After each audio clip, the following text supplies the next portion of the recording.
Hi, and welcome to Unmasking Mental Health. I'm Kim. Today I want to talk about the stigma that comes with having an invisible condition. People with invisible conditions know a pressure most people never think about, the pressure to prove their struggle. Not manage it. Not live with it. Prove it. Because the pressure doesn't come from the condition itself.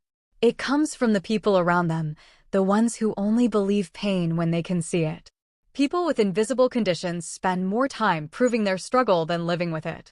And that pressure doesn't come from the diagnosis. It comes from the people around you. There's an expectation to perform suffering.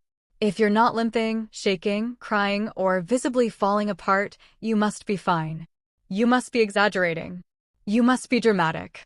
You must be a fraud. People don't say that word out loud, but they imply it every time they compare you to someone with a visible illness.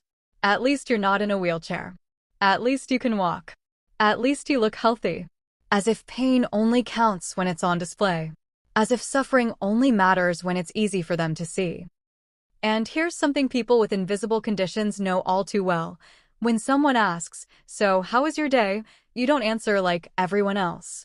You don't say busy or fine or tiring. You find yourself explaining your day, justifying it, translating it, breaking it down into pieces so they'll believe you.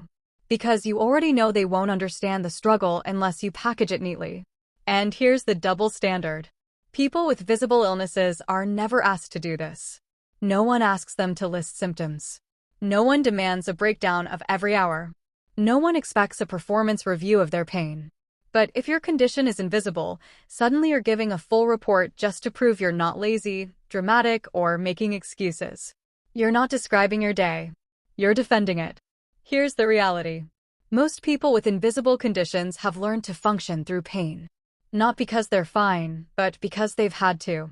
They've learned to mask, to minimize, to push through, to keep going because life doesn't pause for symptoms. But the moment they ask for support, suddenly they're interrogated. What do you mean you're struggling? You seemed okay yesterday. You don't look sick. Everyone gets tired. Are you sure it's that bad? This isn't curiosity. This is doubt dressed up as concern. And here's the damage it causes. When you force someone to prove their struggle, you teach them to hide it, to mask harder, to push further, to collapse in private, to stop asking for help altogether.